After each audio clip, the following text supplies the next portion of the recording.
Тэгэхээр одоо би бол мэдээж Монгол улсын иргэд, Монгол улсын аж ахуй нэгжийн тэр одоо бодлого бөгөөд тэдний одоо хүсэл сонирхол илүү чухал гэж бодож байгаа. Нөгөөс гишүүдийн сарын цалин 7 сая, үйл ажиллагааны зардал сарын хэдэн үг?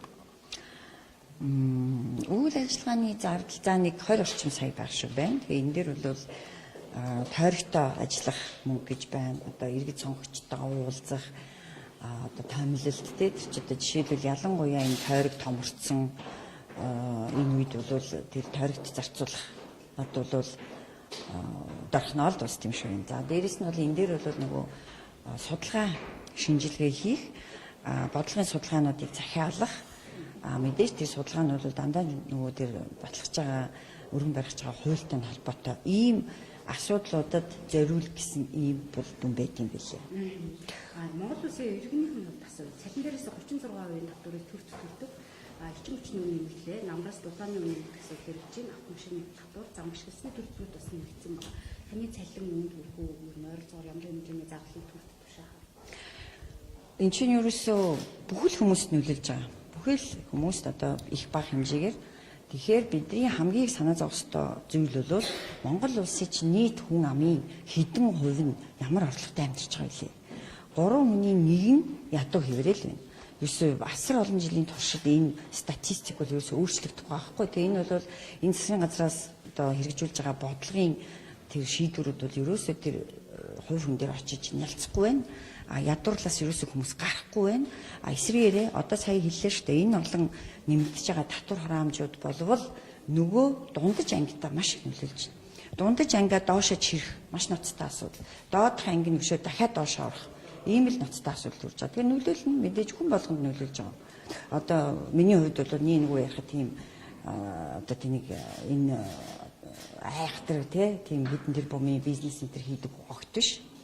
Тэгэхээр бол бүхэл хүмүүст бол энэ өвдөлт бол мэдэгдэж байгаа л гэж хэлмээр. Тийм ч учраас бас нэг шүүмжлэлтэй хандах зүйл нь гэвэл ерөөсөө энэ засгийн бодлогод уялдаа холбоо алга.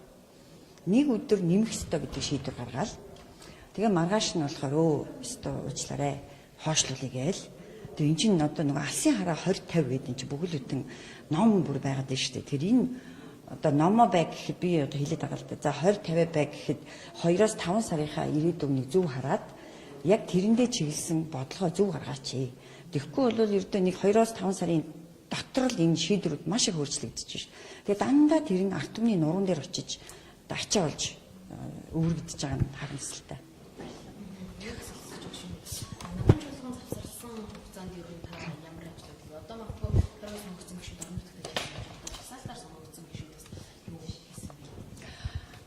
Жагсаалтаар сонгогдсон гэд жишээлбэл одоо иргэд сонгогчтой уулзахгүй гэж байхгүй. Миний тухайд бол иргэдтэй бол одоо маш их уулзлууд хийсэн.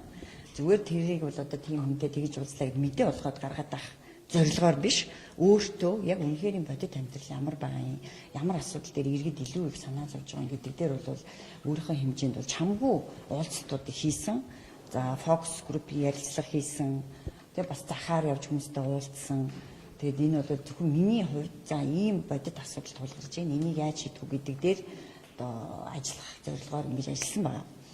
Дээрээс нь бидний бас нэг үндсэн зорилго бол хууль тогтоох. Тэгэхээр маш чухал буюу нийт шаардлагатай хууль тогтоомжуудыг одоо боловсронгуй болгох, сайжруулах, шаардлагатай бол бас шинээр анхдагч хуулиудыг батлах. Ийм үндсэн зорилго. Тэр энэ зорилгын хүрээнд бол бас ажилласан. За мэдээж одоо иргэдэд хамгийн тулгымдсан асуудал юу вэ гэдгээс л асуудал судлах хэрэгтэй. Тэгэхээр одоо бол энэ хаврын чуулганаар татврын багцуул орж ирэх гэж байгаа. Тэгэхээр үнэхээр өмнөдийн тулгымдсан асуудал бол иргэдийн нуруун дээр одоо очиж байгаа тэр татвар хураамжийн асуудал юм. Тэгэхээр энд бол бид нар гишүүн болон онцгойлон анхаарал хандуулах ёстой. Тийм учраас одоо магадгүй тэр одоо орлогын албан татвар гэдэг 10% гэдэг ингээд ерөөсөө хүн болгоны нуруун дээр ирдэг. Тэр энийг бол бас өөрчлөх ёстой гэж би бодож байгаа. Тэгэхээр энэтэй холбоотой бол бас өөрийнхөө хэмжээнд судалгаанууд хийж байна. Тэгэхээр иргэн болгонд үргэлж очдог тэр орлогын албан татварыг 10 биш нэг болгож яагаад болохгүй гэж тэр улсад тушааж байгаа тэр 9% иргэд маань өөртөө авч үлдээ тэрийгээ тэр өөрийнхөө нөгөө хөлцөхгүй байгаа амьдралдаа зарцуулаг. Үнэндээ бол одоо төрд очлоо гэд тэр олон татвар төлөгчдөөс хоригдлох засвар хэмжээний мөнгөөр бол эргээд өөрсдөд нь нөгөө боловсролын чанар дээшиж байгаа, нөгөө эрүүл мэндийн чанар дээшиж байгаа гэдэг асуулт хэвээр байгаа учраас энэ татврын бодлогыг маш сайн харах хэрэгтэй гэж бодож байгаа. Тэгээ энэ дээр бол ажилласан.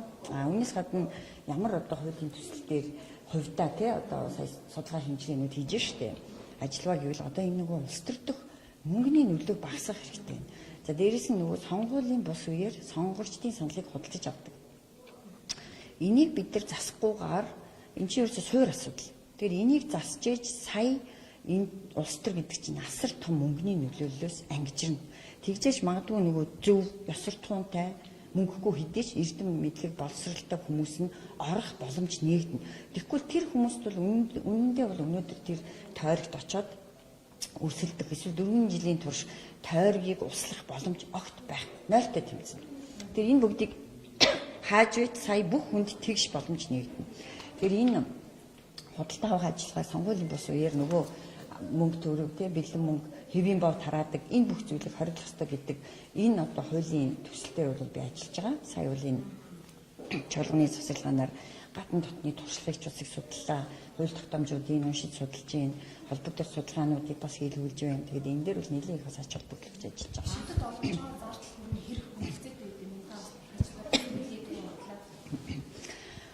Үгүй одоо хүрэлцэж хүрэлцэхгүй гэж хэлэх бол асар утгагүй. Яг гэвэл тэрэндээ тул бүх хүнд бүх одоо тэр орлого нь хүрэлцэж явах хэрэгтэй.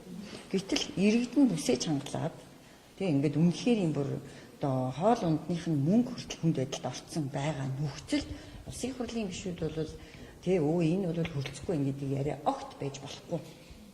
Тэр энэ дээр бол одоо тэгжил хариулна.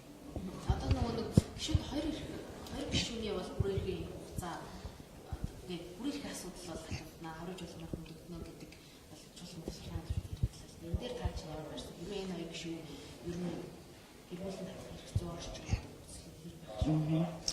Тэгэхээр энэ дээр бол яг хуу тийм яг нарийн бол мэдээж тэр асуудлуудтай нь танилцаагүй. Гэхдээ ерөнхий одоо зүйлийг ярих юм бол яг ямар хуулиар юу гэж заасан байгаа юм. Тэрийг л бид нар баримтлах хэрэгтэй. Энэ ч ерөөсөө хууль дээдлэх зарчим гэдэг чинь одоо бараг л 5 дахь засаглал байхгүй юу? Яг тэгвэл төр хууль шүүхийн байгууллага дураар дургахаас сэргийлж энэ хууль чинь бас засаглаж байгаа хэрэгтэй байхгүй юу?